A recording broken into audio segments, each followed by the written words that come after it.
नमस्कार प्रिय श्रोता बंधुरा राधा कृष्ण विद पियाली चैनले आमि पियाली आछि आजके आपनादेर साथे भगवान श्रीकृष्णेर मधुर एवं मूल्यवान बाणी आलोचना करार जन्य। प्रिय श्रोता बंधुरा आपनारा के कोथा थेके भगवान श्रीकृष्णेर एई मधुर एवं मूल्यवान बाणी शुनछेन ता अवश्यई किन्तु कमेंट करे जानाते भुले जाबेन ना। प्रिय श्रोता बंधुरा आजके आमि आपनादेर साथे श्रीमद् भगवत गीता जा पाठ करे शोनाते चलेछि। प्रिय श्रोता बंधुरा सम्पूर्ण शुद्ध भाषाय एवं शुद्ध बांगला भाषाय जा आजके आमि आपनादेर साथे पाठ करे शोनाते चलेछि। प्रिय श्रोता बंधुरा श्रीमद् भगवत गीता प्रत्येकटी सनातन धर्मेर मानुष तथा प्रत्येकटी मानुषके किन्तु अवश्यई श्रीमद् भगवत गीता जा पाठ ओ शुनते अवश्यई किन्तु करा उचित। पाठ करा एवं शोना अवश्यई किन्तु करा उचित। प्रिय श्रोता बंधुरा प्रिय श्रोता बंधुरा श्रीमद् भगवत गीता जा मानुषेर जीवन तथा मानुषेर चरित्रके किन्तु परिवर्तन करते साहाय्य करे। सुतरां आजकेर आलोच्य विषय हच्छे श्रीमद् भगवत गीता। एबार भगवत गीताय मोट 18टी अध्याय रयेछे। आजकेर आलोच्य विषय हच्छे सांख्ययोग। प्रिय श्रोता बंधुरा आगामीकाल आपनादेर साथे किन्तु विषाद योगेर भिडियोटी जेटा सम्पूर्ण करेछि आजके तार द्वितीय अध्याय शुरू हয়েছে। द्वितीय अध्याय रयेছে सांख्ययोग। प्रिय श्रोता बंधुरा अवश्य किन्तु शुनते थाकबेन। द्वितीय अध्याय सांख्ययोग श्लोक 3 अर्थात तृतीय श्लोक। प्रिय श्रोता बंधुरा ताहले शुरू करा जाक श्रीमद् भगवत गीता पाठ।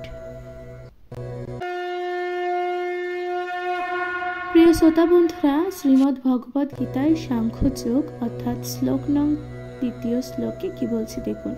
तृतीय श्लोके बोलছে ক্লৈবং মাস্ম গম পার্থ নৈতত্ত্ব য উপ পদ্মতে ক্ষুদ্রং হৃদয় দৈবল্যং তত্ত্বতৃষ্ট পরন্তপ। প্রিয় শ্রোতা বন্ধুরা তাহলে এখানে কি বলছে দেখুন। এখানে বলছে যে এর অনুবাদ কি, অনুবাদে বলছে হে পার্থ এই হানিকর ক্লীবতীত্বের বর্ষবর্তী হয়েও না। এই ধরনের আচরণ তোমার পক্ষে অনুচিত। হে পরন্তপ হৃদয়ের এই ক্ষুদ্র দুর্বলতা পরিত্যাগ করে তুমি উঠে দাঁড়াও। প্রিয় শ্রোতা বন্ধুরা তাহলে তাৎপর্য কি আছে এখানে? তাৎপর্য আছে অর্জুন।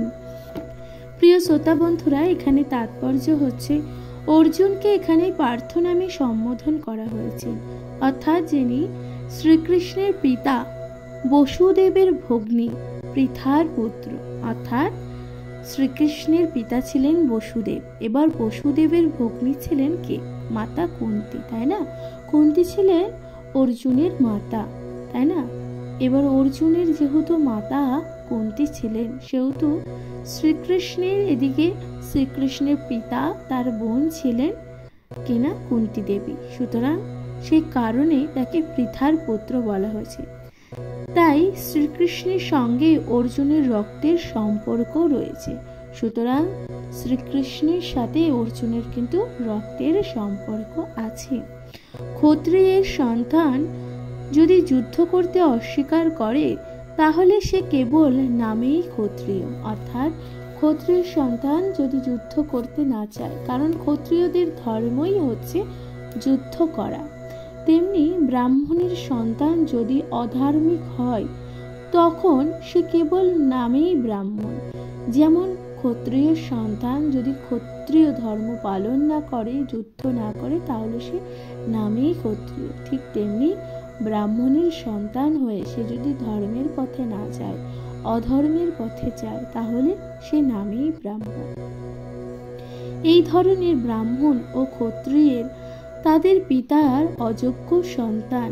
তাই শ্রীকৃষ্ণ চাননি যে অর্জুন একজন অযোগ্য ক্ষত্রিয় সন্তান হোক। অর্জুন ছিলেন শ্রীকৃষ্ণের সবচেয়ে অন্তরঙ্গ বন্ধু। অর্জুন কিন্তু শুধুমাত্র যে অর্জুনের সাথে ভগবান শ্রীকৃষ্ণের রক্তের সম্পর্ক ছিল তাই নয়, অর্জুন ছিলেন তার একমাত্র প্রিয় বন্ধু, প্রিয় সখা, অন্তরঙ্গ বন্ধু ছিলেন। এবং শ্রীকৃষ্ণ তার রথের সারথি হয়ে স্বয়ং তাকে পরিচালিত করেছিলেন এবং শ্রীকৃষ্ণ তার রথের সারথি হয়ে তাকে পরিচালনা করেছিল। কিন্তু এই সমস্ত সুবিধা সত্ত্বেও যদি অর্জুন যুদ্ধ না করতেন তবে তা হতো নিতান্তই অপযশের বিষয়। সুতরাং যেখানে বাসুদেব শ্রীকৃষ্ণ স্বয়ং অর্জুনের পক্ষে আছে এবং অর্জুনের হয়ে সে যুদ্ধে করতে সক্ষম এবং যুদ্ধে এসেছে, রণক্ষেত্রে যখন এসেছে, এই সকল সুবিধা থাকা সত্ত্বেও যদি অর্জুন যুদ্ধ করতে না চায় তাহলে কিন্তু এটা একেবারে অপযশের বিষয়, মানে নিন্দা করার বিষয়, তাই না? তাই শ্রীকৃষ্ণ বললেন যে এই রকম আচরণ অর্জুনের পক্ষে মানানসই ছিল না। অর্জুন হয়তো পরম শ্রদ্ধেয় ভীষ্ম ও নিজের আত্মীয়দের প্রতি উদার মনোভাবের কারণে যুদ্ধক্ষেত্র পরিত্যাগ করার যুক্তি দেখিয়েছেন, কিন্তু শ্রীকৃষ্ণ এই ধরনের উদারতাকে হৃদয়ের দুর্বলতা বলে বিবেচনা করেছিলেন। প্রিয় শ্রোতা বন্ধুরা, তাহলে এখানে ভগবান শ্রীকৃষ্ণ কি বলেছেন? ভগবান বলছেন অর্জুন চিন্তা করছেন যে নিজের আত্মীয়দের হত্যা করবেন। এছাড়াও পিতামহ ভীষ্ম এখানে উপস্থিত ছিলেন, তিনি তার কথাও কিন্তু চিন্তা করেছিলেন। ভগবান শ্রীকৃষ্ণ বলছেন এই সকল কথা যদি ভেবে অর্জুন যুদ্ধ করতে না চায় তাহলে কিন্তু তার হৃদয়ের দুর্বলতাই বিবেচনা করা হবে। এই ধরনের ভ্রান্ত উদারতাকে মহাজনেরা কখনোই অনুমোদন করেননি। সুতরাং শ্রীকৃষ্ণ প্রত্যক্ষ পরিচালনাধীনে অর্জুনের মতন ব্যক্তিত্বের এই ধরনের মহানুভবতার অথবা তথাকথিত অহিংসা পরিত্যাগ করা উচিত। প্রিয় শ্রোতা বন্ধুরা, তাহলে কি বলছে? ভগবান কিন্তু অর্জুনকে তিরস্কার করছে এই সকল বিষয়, যে তার মনে বিনা কারণে এই সকল যুদ্ধ পরিত্যাগ করার যে মনোবাসনা আসছে, যেখানে বাসুদেব শ্রীকৃষ্ণ ছিলেন তার রথের সারথি, এত কিছু থাকা সত্ত্বেও অর্জুন কিন্তু যুদ্ধ করতে চাইছেন না। তাহলে এটা কি হতে পারে? তাহলে ভগবান বলছেন এটা কিন্তু অর্জুনের একেবারেই অপযশ, অর্থাৎ অর্জুন কিন্তু যে মানসিকভাবে দুর্বল তাই প্রমাণিত হচ্ছে। প্রিয় শ্রোতা বন্ধুরা, তাহলে এখানে তৃতীয় শ্লোকে অর্থাৎ সাংখ্যযোগের তৃতীয় শ্লোকে কিন্তু এ বিষয়ে বর্ণনা করা হচ্ছে। এরপর আপনাদের সাথে আলোচনা করতে চলেছি চতুর্থ শ্লোক। এবার চতুর্থ শ্লোকে কি বলা হচ্ছে তা আপনাদের সাথে আলোচনা করছি। প্রিয় শ্রোতা বন্ধুরা, শুনতে থাকুন শ্রীমদ্ ভগবদ গীতা পাঠ। প্রিয় শ্রোতা বন্ধুরা, কমেন্টে লিখতে ভুলে যাবেন না। জয় শ্রী রাধা কৃষ্ণ।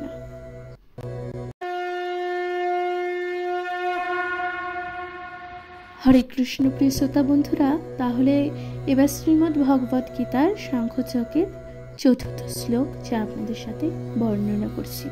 প্রিয় শ্রোতা বন্ধুরা, চতুর্থ শ্লোকে কি বলছে দেখুন।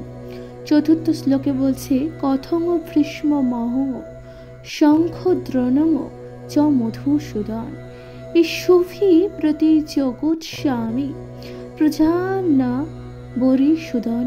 প্রিয় শ্রোতা বন্ধুরা, এগুলো কিন্তু অর্জুন বলছে, অর্থাৎ এর অনুপাতে কি রয়েছে দেখুন।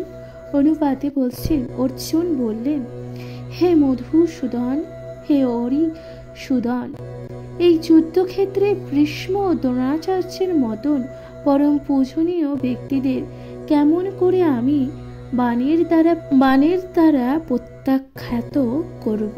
প্রিয় শ্রোতা বন্ধুরা, এখানে কি বলছেন দেখুন। এখানে তাৎপর্য রয়েছেন পিতামহ ভীষ্ম ও গুরু দ্রোণাচার্য মতন গুরুজনেরা সর্বদাই পূজনীয়। এমনকি যদি তারা আক্রমণও করেন তবুও তাদের প্রত্যাখ্যাত করা উচিত না। সাধারণ শিষ্টাচার হচ্ছে যে গুরুজনেরা সঙ্গে এমনকি মৌখিকভাবেও তর্ক করা উচিত না। অর্থাৎ অর্জুন কিভাবে চিন্তা করছেন একবার দেখুন। অর্জুন বলছেন, যেখানে পিতামহ ভীষ্ম ও তার গুরু দ্রোণাচার্য ছিলেন, তাদের বিরুদ্ধে সে যুদ্ধ কিভাবে করবে? সে তো যুদ্ধ করার কথা ভাবতেই পারছে না। তথা সেই অর্জুন তাদের সাথে তর্ক পর্যন্ত করতে চাইছে না। প্রিয় শ্রোতা বন্ধুরা, ভাবুন অর্জুন কি রকম ভাবে চিন্তা করছে। প্রিয় শ্রোতা বন্ধুরা, এরপর বলছে, এমনকি তাদের আচরণ যদি কখনো রূঢ় হয়, তবুও তাদের প্রতি রূঢ়ভাবে আচরণ করা উচিত নয়। তাহলে তাদের প্রত্যাঘাত করা অর্জুনের পক্ষে কি করে সম্ভব? ভাবুন, অর্জুন যেখানে বলছেন যে তারা অর্থাৎ গুরুজনেরা যদি আমাদেরকে কটু কথা কিংবা রূঢ়ভাবে যদি বকাও দেয়, কোনো রূঢ়ভাবে যদি কথাও বলে, তাহলে আমাদের উচিত না নিজেদের গুরুজনদের সাথে সেই রূঢ়ভাবে কথা বলা কিংবা তর্ক করা। শ্রোতা বন্ধুরা, তারপর বলছে, শ্রীকৃষ্ণ কি কখনো তার পিতামহ উগ্রসেন অথবা তার গুরুদেব সান্দিপনি মুনিকে আক্রমণ করতে পারতেন? অর্জুন শ্রীকৃষ্ণের এই ধরনের কিছু যুক্তি প্রদর্শন করলেন। অর্জুন শ্রীকৃষ্ণের এই ধরনের কিছু যুক্তিও কিন্তু প্রদর্শন করলেন। প্রিয় শ্রোতা বন্ধুরা, তাহলে বুঝতে পারছেন অর্জুন কিভাবে চিন্তা করছেন। অর্জুন কাউকে কিন্তু কষ্ট দিতে চাইছেন না। অর্জুন বলছেন, যেখানে বাসুদেব শ্রীকৃষ্ণ নিজের গুরু তথা নিজের পিতামহর সাথে কি এমন ভাবে আচরণ করতে পারবে, তা কখনোই সম্ভব নয়।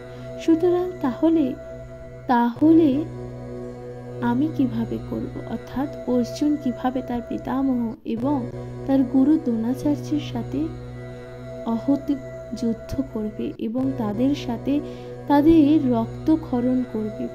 প্রিয় শ্রোতা বন্ধুরা, তাহলে চতুর্থ শ্লোকে এইভাবে আলোচনা করা হয়েছে, অর্থাৎ অর্জুন কিভাবে তার গুরু আর পিতামহের রক্তক্ষরণ কিভাবে করবে।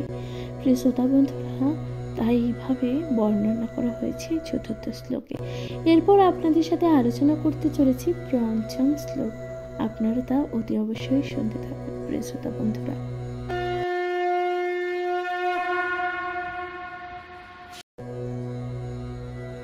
শ্রোতা বন্ধুরা, তাহলে পঞ্চম শ্লোকে বলছে যে এখানে গুরুন হত্যা হি মহানুভবান শ্রেয় ভুক্তং ভৈক্ষম প্রিহ লোকে হতার্থ কামাংস্ত গুরুনি হইব ভুঞ্চিও ভোগাং রুধির প্রদিগ্ধান। প্রিয় শ্রোতা বন্ধুরা, তাহলে এর অনুবাদ কি আছে? অনুবাদে বলছি, আমার মহানুভব গুরু বর্গের জীবনের বিনিময় এই জগতে ভোগ করার থেকে বরং ভিক্ষা করে জীবন যাপন করা অনেক ভালো। তারা পার্থিব বস্তুর অভিলাষী হলেও আমার গুরুজন, তাদের হত্যা করা হলে যুদ্ধলব্ধ সমস্ত ভোগ্য বস্তু তাদের রক্তে সিক্ত হবে।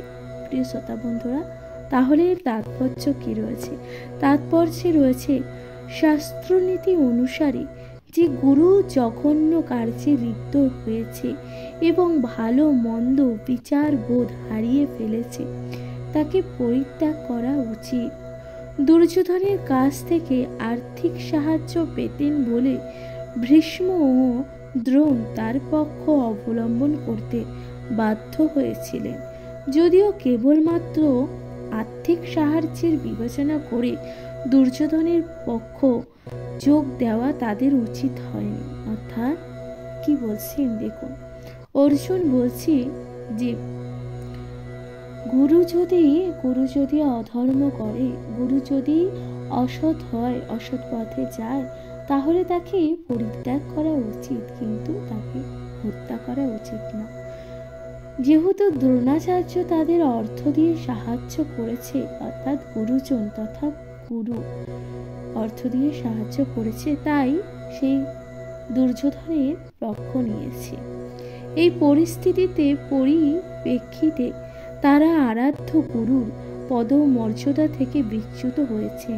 কিন্তু তা সত্ত্বেও অর্জুন মনে করেছিলেন যে তারা ছিলেন তার গুরুজন এবং তাদের হত্যা হত্যা করে জাগতিক সুখ উপভোগ করা হলে সেই ভোগ তাদের রক্তে সিক্ত।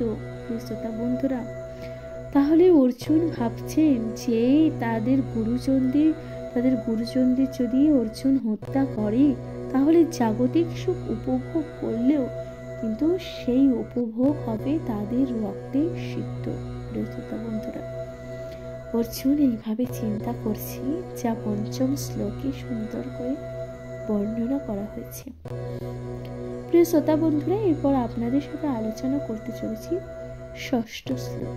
ষষ্ঠ শ্লোকে কি বলছে শুনুন।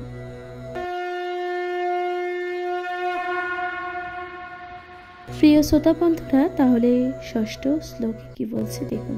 ষষ্ঠ শ্লোকে বলছে, ন চৈতদ বিদ্ম কত রণ্য গরীয় যদ বা জয়েম যদি বা ন জয়ুজু জানেব হত্যান জিজি বিষাম তেহ বস্তিতা প্রমুখে ধৃতরাষ্ট্র। প্রিয় শ্রোতা বন্ধুরা, তাহলে এর অনুবাদে কি রয়েছে দেখুন। অনুবাদে বলছে, তাদের জয় করা শ্রেয় না তাদের দ্বারা পরাজিত হওয়াও শ্রেয়, তা আমরা জানি না। আমরা যদি ধৃতরাষ্ট্রের পুত্রদের হত্যা করি, তাহলে আমাদের আর বেঁচে থাকা অর্থহীন হয়ে পড়ে। তবুও এই রণাঙ্গনে এখন তারা আমাদের সম্মুখে উপস্থিত হয়েছে। প্রিয় শ্রোতা বন্ধুরা, তাহলে অর্জুন এভাবে বলছে, এর তাৎপর্য কি রয়েছে? তাৎপর্য আছে, যুদ্ধ করাটা যদি ক্ষত্রিয়ের ধর্ম, তবুও অর্জুন স্থির করতে পারছিলেন না সেই অনর্থক হিংসাত্মক যুদ্ধরত হবেন না, যুদ্ধবিরত থেকে ভিক্ষাবৃত্তি অবলম্বন পূর্বক জীবন ধারণ করবেন। অর্থাৎ ক্ষত্রিয়দের ধর্মই হচ্ছে যুদ্ধ করা। এবার অর্জুন কিন্তু মনস্থির করতেই পারছিলেন না সে কি করবে। যুদ্ধ করবে, এই রণাঙ্গনে উপস্থিত থেকেই যুদ্ধ করবে, নাকি বাকিটা জীবন সে ভিক্ষা করে জীবন ধারণ অতিবাহিত করবেন। তিনি যদি তার শত্রুদের পরাজিত না করতেন, তাহলে ভিক্ষা করাই হতো তার জীবন ধারণের একমাত্র উপায়। তিনি তার শত্রুদের যদি পরাজিত না করতেন, তাহলে তাকে কিন্তু ভিক্ষা করেই খেতে হবে। আর জয় সুনিশ্চিত ছিল না, কারণ যে কোনো পক্ষেই জয়ী হতে পারত, এমনকি তাদের জয় হলেও ধৃতরাষ্ট্রের পুত্রদের অবর্তমানকালে জীবন ধারণ করা তাদের পক্ষে নিতান্তই দুর্বিষহ হয়ে উঠত। প্রিয় শ্রোতা বন্ধুরা, অর্জুন বলছেন যে যদি তারা যুদ্ধতে জয়লাভ করে, কিন্তু ধৃতরাষ্ট্রের পুত্ররা সেখানে থাকবে না। ধৃতরাষ্ট্রের পুত্ররা তখন তো মারাও যাবে। মারা গেলে তাদেরকে ছাড়া এই জয়লাভ এবং তাদেরকে ছাড়া এই রাজ্য লাভ করা কিন্তু দুর্বিষহ হয়ে উঠবে। জীবন ধারণ করা কিন্তু অর্জুন অর্থাৎ পঞ্চপাণ্ডবদের পক্ষে একেবারে দুর্বিষহ হয়ে উঠত। প্রিয় শ্রোতা বন্ধুরা, সেই পরিস্থিতিতে সেটি হতো তাদের পক্ষে আরেক ধরনের পরাজয়। অর্জুনের এই সমস্ত বিবেচনা অবধারিতভাবে প্রমাণ করে যে তিনি কেবল একজন মহৎ ভগবত ভক্তই ছিলেন না, তিনি গভীর আত্মজ্ঞান সম্পন্ন ছিলেন এবং তার মন ও ইন্দ্রিয়ের ওপর তার পূর্ণ নিয়ন্ত্রণ ছিল। যদিও তিনি রাজ পরিবারে জন্মগ্রহণ করেছিলেন, তিনি ছিলেন একজন রাজার সন্তান, কিন্তু তা সত্ত্বেও তার ভিক্ষাবৃত্তি অবলম্বন পূর্বক জীবন ধারণের বাসনা ছিল নিরাশ শক্তির আরেকটি লক্ষণ। অর্থাৎ তিনি রাজার সন্তান হয়েও ভিক্ষাবৃত্তির জীবন যাপন করতে কিন্তু একেবারে কুণ্ঠিত হননি। তিনি ছিলেন যথার্থই ধার্মিক, যা তিনি এই সমস্ত গুণাবলী এবং যুগপৎভাবে শ্রীকৃষ্ণ তার গুরুদেব উপদেশ প্রতি তার গভীর শ্রদ্ধায় প্রমাণ করেন। তিনি তার যে গুরুর ওপর তার যে কতটা প্রভাব, তার যে কতটা ভক্তি, তার কতটা যে ভালোবাসা রয়েছে, এই সকল কথাই কিন্তু প্রমাণ করে। প্রিয় শ্রোতা বন্ধুরা, আমরা এখন এই সিদ্ধান্তে পৌঁছাতে পারি যে মুক্তি লাভের জন্য অর্জুন অত্যন্ত যোগ্য ছিলেন। ইন্দ্রিয় যদি সংযত না হয় তবে দিব্যজ্ঞান উপলব্ধির স্তরে উন্নত হওয়ার কোনো সুযোগই থাকে না। আর দিব্যজ্ঞান ও ভক্তি ছাড়া জড় জগতের বন্ধন থেকে মুক্তি লাভের কোনো সম্ভাবনাই থাকে না। সুতরাং প্রিয় শ্রোতা বন্ধুরা, ভগবান কি বলছেন দেখুন, ভগবান বলছেন দিব্যজ্ঞান ও ভক্তি ছাড়া জড় জগৎ, এই জড় জগৎ বন্ধন থেকে কিন্তু মানুষ মুক্তি লাভ কখনোই পেতে পারে না। অর্জুন এই সমস্ত গুণাবলীর দ্বারা ভূষিত ছিলেন। এছাড়াও তিনি জাগতিক সম্পর্কের বিষয় তার গভীর বোধ ছিল। অর্জুন কিন্তু এই সকল বিষয়ে অবগত ছিলেন। এছাড়াও তার ছিল জাগতিক জ্ঞান বোধ। শ্রোতা বন্ধুরা, তাহলে ষষ্ঠ শ্লোকে যা সুন্দরভাবে বর্ণনা করা হয়েছে, এরপর আপনাদের সাথে আলোচনা করতে চলেছি সপ্তম শ্লোক। সপ্তম শ্লোকে কি বলছে আপনারা কিন্তু শুনতে থাকুন। প্রিয় শ্রোতা বন্ধুরা, এরপর সপ্তম শ্লোকে কি বলছে দেখুন। সপ্তম শ্লোকে বলছে কার্পণ্য দোষোপ হত স্বভাব পৃচ্ছামি তাং ধর্ম সমূহ চেতা যাচ্ছেয় সান্নিশ্চিত ব্রূহি তস্মি শিষ্যস্তে অহোম সাধি মাং তাং প্রপন্নম। প্রিয় শ্রোতা বন্ধুরা, তাহলে এর অনুবাদে কি রয়েছে? অনুবাদে বলছে যে কার্পণ্য জনিত দুর্বলতার প্রভাবে আমি এখন কিং কর্তব্য বিমূঢ় এবং আমার কর্তব্য সম্বন্ধে সম্পূর্ণ বিভ্রান্ত। এই অবস্থায় আমি তোমাকে জিজ্ঞাসা করছি, কি করা আমার পক্ষে শ্রেয়ঙ্কর, আমাকে বলো। এখন আমি তোমার শিষ্য এবং সর্বতোভাবে তোমার শরণাগত। দয়া করে তুমি আমাকে নির্দেশ দাও। শ্রোতা বন্ধুরা, এ তাৎপর্যে কি আছে? তাৎপর্যে আছে জড় প্রকৃতির প্রভাবে জড় জাগতিক কার্যকলাপের দ্বারা মোহচ্ছন্ন হয়ে সকলেই হতবুদ্ধি হয়ে পড়ে। জীবনের প্রতিটি পদক্ষেপে আমরা এই কিংকর্তব্য প্রেমুঢা অনুভব করি, তাই না প্রিয় শ্রোতা বন্ধুরা? যখন আমরা কোনো কিছু বুঝতে পারি না, যখন আমরা কি সিদ্ধান্ত নিতে হয় যখন বুঝতে পারি না, হতবুদ্ধি সম্পন্ন হয়েছে এবং কি করতে হবে, কি বুঝতে হবে, কি করতে হবে তা আমরা জানি না। এরপর বলছে দেখুন, তাই সত্যদ্রষ্ট সদ্গুরুর শরণ নিতে হয়। তখন কিন্তু যে সত্য অর্থাৎ সত্যের পথ দেখায় যে গুরু, তার শরণ নিতে হয়।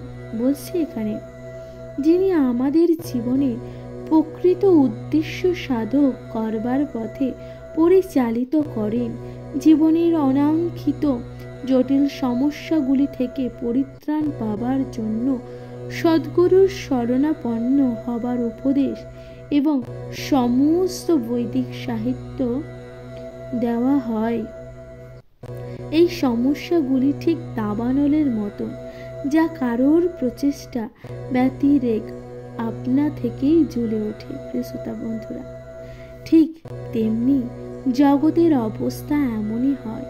জীবনের কিংকর্তব্য প্রেমুঢা আমরা না চাইলেও এই প্রকার বিভ্রান্ত আপনা থেকেই উদ্ভব হয়। অর্থাৎ আমরা যদি জীবনে কি করব কি করব না বুঝতে পারি না, এই সকল অশান্তি থেকে যখন আমরা মুক্ত হতে চাই, কিন্তু আমাদের সেই বিভ্রান্তি কিন্তু আমাদের জীবনে এসেই পড়ে। কেউ আগুন চায় না, তবুও আগুন জ্বলে। আগুনকে আমরা চাই নিজের জীবনে জ্বলুক, কিন্তু চাই না, কিন্তু তাও আগুন জ্বলে ওঠে, তাই না? এবং আমরা হতবুদ্ধি হয়ে পড়ি। তখন আমরা কিন্তু হতবুদ্ধি হয়ে পড়ি। যখন আমাদের জীবনে দুঃখ, কষ্ট বা বিপদে যখন মানুষ পড়ে, তখন কিন্তু মানুষের বুদ্ধি লোপ পায়। তখন মানুষ হতবুদ্ধি হয়ে পড়ে, কি করবে সে স্বয়ং বুঝে উঠতে পারে না। ভগবান বলছে, দেখুন ভগবান বলছে বৈদিক জ্ঞান তাই উপদেশ দেয় জীবনের কিংকর্তব্য বিমূঢ়তার সমাধানের জন্য, আর সেই সমাধানের বিজ্ঞান হৃদয় অঙ্গ করবার জন্য গুরু পরম্পরার ধারার সদ্গুরুর শরণাপন্ন হতে হবে। সুতরাং কি বলছে দেখুন, বৈদিক জ্ঞান বলছে যখন মানুষ কোনো সিদ্ধান্ততে উপনীত হতে পারে না, কি করবে, তার জীবনে যখন সকল প্রকার রাস্তা বন্ধ হয়, তখন তার উচিত কোনো সদ্গুরুর পরামর্শ নেওয়া। অর্থাৎ সে ব্যক্তির জীবনে যাকে গুরু হিসাবে মানে, যার উপদেশ তার জীবনে খুবই গুরুত্বপূর্ণ, তার কিন্তু উপদেশ নেওয়া উচিত। বলছে যে ব্যক্তি সদ্গুরুর সান্নিধ্য লাভ করে তিনি সমস্ত বিষয়ে অবগত হন। তাই জড় জগতের মোহের দ্বারা আবদ্ধ না থেকে সদ্গুরুর শরণাপন্ন হওয়া উচিত। তাই বলছে এই জড় জাগতিক জীবনের মোহে কিন্তু আবদ্ধ হয়ে থাকা উচিত না। সুতরাং সদ্গুরুর শরণাপন্ন হওয়া উচিত। এটি শ্লোকের তাৎপর্য, অর্থাৎ এটাই এই শ্লোকের তাৎপর্য। কি জড় জগতের মোহের দ্বারা আচ্ছন্ন যে মানুষ তার সমস্যাগুলি সম্বন্ধে অবগত নয়, অর্থাৎ যে ব্যক্তি তার নিজের সমস্যা সম্বন্ধে অবগত নেই, সে কিন্তু এই মোহের দ্বারা আচ্ছন্ন থাকে। প্রিয় শ্রোতা বন্ধুরা, বৃহদারণ্য উপনিষদে মোহাচ্ছন্নের মানুষের বর্ণনা করে বলা হয়েছে যে যোগায়ত দক্ষরম গর্গ বিদিতা স্মাল্যকাত প্রয়ুক্ত সকৃপণ, অর্থাৎ যে মানুষ তার মনুষ্য জীবনের সমস্ত সমস্যার সমাধান করে না এবং আত্মতত্ত্ব উপলব্ধি না করে কুকুর বিড়ালের মতন এই জগৎ থেকে বিদায় নেয়, সে কৃপণ। তাহলে কি বলছে দেখুন, বৃহদারণ্য উপনিষদে কি বলছে, এখানে বলছে যে মানুষ তার জীবনের সমস্যা সমাধান না করেই আত্মতত্ত্ব, অর্থাৎ তার আত্মার সাথে যে আত্মার উপলব্ধি করতে পারছে না, সে বুঝতে পারছে না, কুকুর বিড়ালের মতন এই জগৎ থেকে যখন বিদায় নিচ্ছে, সে কিন্তু কৃপণ। এই মানব জীবন জীবের একটি অমূল্য সম্পদ, অর্থাৎ এই মানব জীবন যা প্রত্যেকটি প্রাণীর জীবনে কিন্তু একটি অমূল্য সম্পদ, অর্থাৎ মানব জীবনকে অমূল্য সম্পদ বলা হচ্ছে গীতায়। দেখুন, কারণ সে এটির সৎ ব্যবহার করে জীবনের সমস্ত সমস্যার সমাধান করতে পারে। কারণ সে ব্যক্তি যদি চায় কিভাবে তার সৎ ব্যবহার করে কিন্তু সে ব্যক্তি তার জীবনে উৎপন্ন হওয়া সকল সমস্যার সমাধান করতে পারে। তাই যে অমূল্য সম্পদের সদ্ব্যবহার করে না, সে কৃপণ, অর্থাৎ যে ব্যক্তি তার নিজের জীবনের অর্থ বোঝে না, তার মানে বোঝে না, কি করতে হবে সে জানে না, নিজের লক্ষ্য চ্যুত হয়, তার জীবনের উদ্দেশ্য এবং সারা জীবন অসৎ কর্ম অসৎ পথে চলে। এই মানব জীবন যেখানে গীতায় শ্রেষ্ঠ বলা হচ্ছে, সে জীবনের অবমাননা করছে যখন সে ব্যক্তি, তাহলে এখানে তাকে কিন্তু কৃপণ বলা হচ্ছে। প্রিয় শ্রোতা বন্ধুরা, তারপর বলছে পক্ষান্তরে যিনি যথার্থ বুদ্ধিমত্তা সহকারে এই দেহের সৎ ব্যবহার করে জীবনের সমস্ত সমস্যার সমাধান করেন, তিনি ব্রাহ্মণ। প্রিয় শ্রোতা বন্ধুরা, অর্থাৎ ব্রাহ্মণ কাকে বলা হচ্ছে, যে ব্যক্তি বুদ্ধির সাথে এই সমস্যাগুলোর সমাধান করে এবং তার এই জীবনে এই দেহের সৎ ব্যবহার করে, তাকে ব্রাহ্মণ বলা হচ্ছে। এখানে শ্লোক আছে, দেখুন শ্লোকে বলছি, ইয়া এত দক্ষ রম গার্গী বিদিত্তাস্মা লোকাত পৈত্যাস্য ব্রাহ্মণ। অর্থাৎ যারা কৃপণ, তারা পরিবার, সমাজ, দেশ আদি জড় সম্বন্ধের প্রতি অত্যাধিক আসক্ত হয়ে তাদের সময়ের অপচয় করে। প্রিয় শ্রোতা বন্ধুরা, এখানে কিন্তু কৃপণ অর্থের কথাটির অর্থ কিন্তু যে কৃপণ বলতে যে টাকা পয়সা ব্যয় করে না, যে টাকা পয়সা নষ্ট করে না, অহেতুক কোনো খরচ করতে চায় না, সেই অর্থে কৃপণ বলা হচ্ছে না। এখানে কৃপণ কথাটির অর্থ হচ্ছে তারা পরিবার, সমাজ, দেশ আদি জড় সম্বন্ধের অত্যাধিক আসক্ত হয়ে তারা সময়ের অপচয় করে। অর্থাৎ যারা সময়ের অপচয় করে তাদেরকে এখানে কৃপণ বলা হচ্ছে। সুতরাং কৃপণ কথার অর্থ কিন্তু ক্রিপ্টে এই ধরনের কথা কিন্তু এখানে ব্যবহার করা হচ্ছে না। মানুষ প্রায় এই ধরনের চর্মরোগ দ্বারা আক্রান্ত হয়ে স্ত্রী, পুত্র এবং অন্যান্য পরিজন সম্বন্ধিত পরিবারের প্রতি অত্যন্ত আসক্ত হয়ে পড়ে। এটি চর্মরোগ। প্রিয় শ্রোতা বন্ধুরা, এখানে চর্মরোগ কথাটি আলোচনা করা হয়েছে। চর্মরোগ কথাটির অর্থ এখানে কিন্তু আপনার চর্ম অর্থাৎ আপনার ত্বকে কোনো রোগ হচ্ছে তা বিষয়ে বলছে না। এখানে চর্মরোগ কথাটির অর্থ হচ্ছে যে ব্যক্তি স্ত্রী, পুত্র এবং অন্যান্য পরিবারের সাথে এতটাই আসক্ত হয়ে পড়ে, এটাকে কিন্তু চর্মরোগ বলছে এখানে। প্রিয় শ্রোতা বন্ধুরা, তাহলে আপনারা বুঝতে পারছেন চর্মরোগ কথাটির অর্থ কি তাই না? কারণ দেহ বা চর্মের ভিত্তিতে এই আত্মীয়তার বন্ধন গড়ে উঠেছে। প্রিয় শ্রোতা বন্ধুরা, কারণ দেহ এবং চর্মের ভিত্তিতে এই আত্মীয়তার বন্ধন গড়ে উঠেছে। কৃপণ মনে করে যে সে তার পরিবারের সদস্যদের মৃত্যুর হাত থেকে রক্ষা করতে সক্ষম। অর্থাৎ সেই কৃপণ ব্যক্তি এটা মনে করে যে সে তার পরিবারের সদস্যদেরকে মৃত্যুর হাত থেকে রক্ষা করেই নেবে। নয়তো সে মনে করে যে তার আত্মীয় স্বজন বা সমাজ তাকে মৃত্যুর হাত থেকে রক্ষা করবে, এবং এটা যখন মানে না, তখন সে এটাও ভাবতে থাকে যে তার আত্মীয় স্বজন কিংবা তার সমাজে থাকা মানুষরা তাকে ঠিক রক্ষা করবে। এই ধরনের পারিবারিক বন্ধন এমনকি নিম্ন যোনি সম্বন্ধ পশুদেরও মধ্যে দেখা যায়। শ্রোতা বন্ধুরা, এই ধরনের আচরণগুলো কারণ তারাও তাদের সন্তানদের যত্ন করে।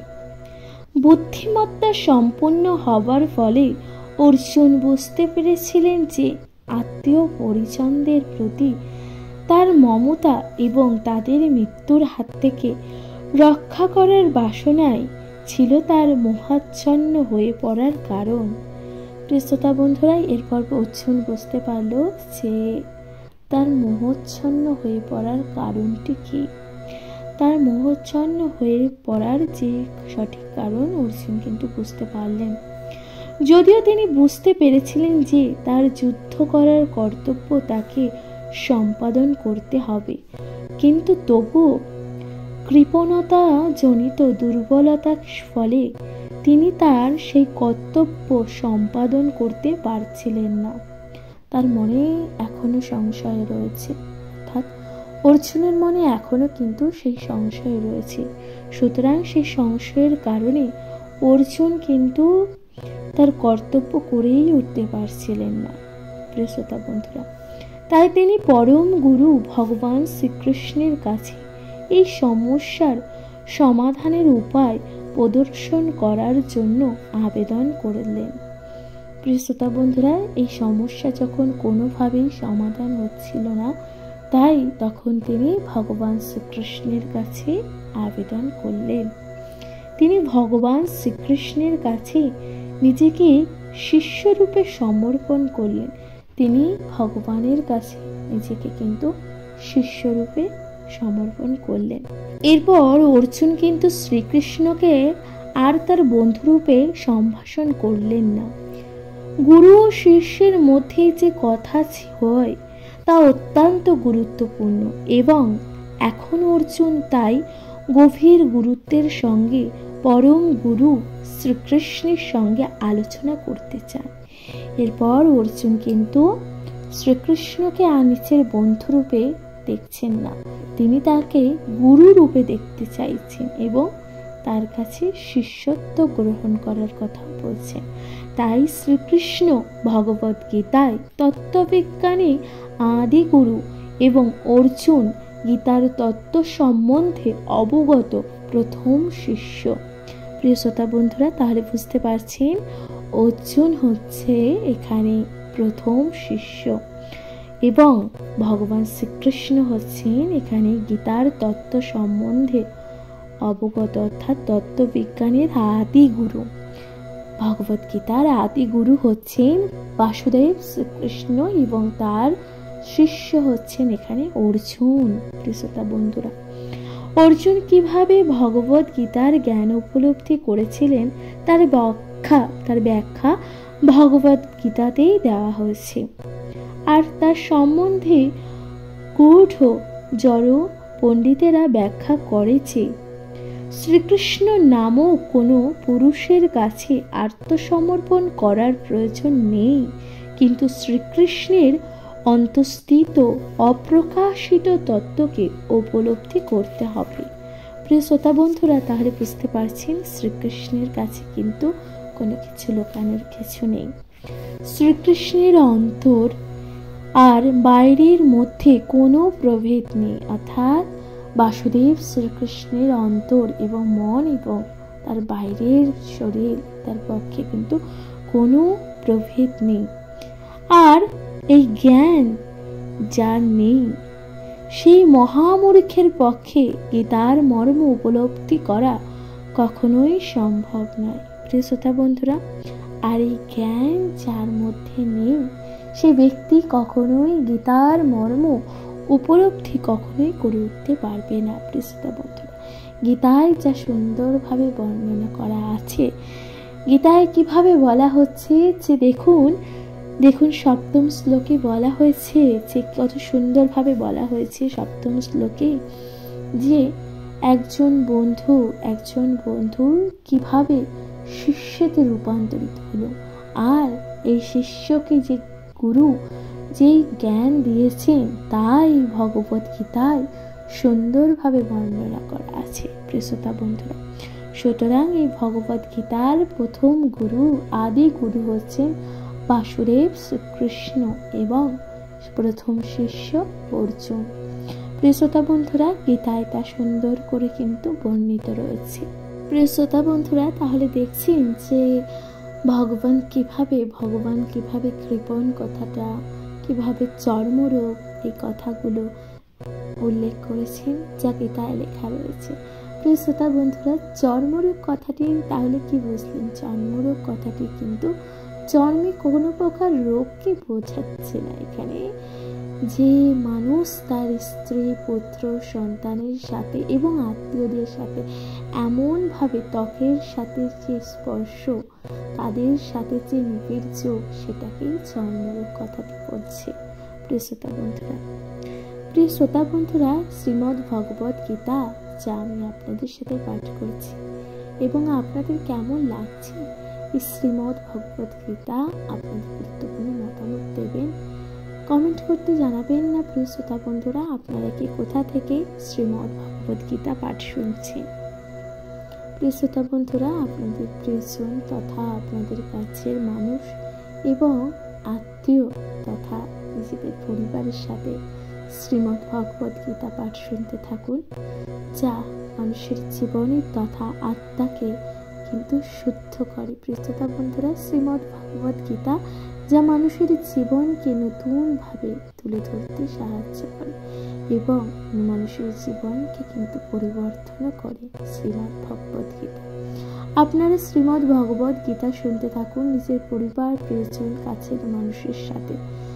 আশা করছি তা আপনাদের ভালো লাগবে এবং কমেন্ট করে জানাতে ভুলে যাবেন না কেমন লাগছে। আপনাদের ছোট্ট ছোট্ট কমেন্ট, আপনাদের এই গুরুত্বপূর্ণ কমেন্টগুলো যা অনেক বেশি ইন্সপিরেশন যোগায় এই সুন্দর গীতা পাঠ করতে এবং এই গীতা পাঠ সম্বন্ধে আরও নানানভাবে তত্ত্ব আপনাদের সাথে আলোচনা করার। প্রিয় শ্রোতা বন্ধুরা, সুতরাং আপনাদের গুরুত্বপূর্ণ মতামত দেবেন, কমেন্ট করবেন এবং চ্যানেলে প্রথমবার হয়ে থাকলে অবশ্যই লাইক, কমেন্ট, সাবস্ক্রাইব করে দিয়ে পাশে থাকুন। ধন্যবাদ প্রিয় শ্রোতা বন্ধুরা। ভালো থাকবেন, সুস্থ থাকবেন, শুনতে থাকবেন শ্রীমদ্ ভগবত গীতা পাঠ। প্রিয় শ্রোতা বন্ধুরা, তাহলে ভালো থাকুন, সুস্থ থাকুন। আজকের মতন জানাচ্ছি এখানে বিদায়। জয় শ্রী রাধা কৃষ্ণ।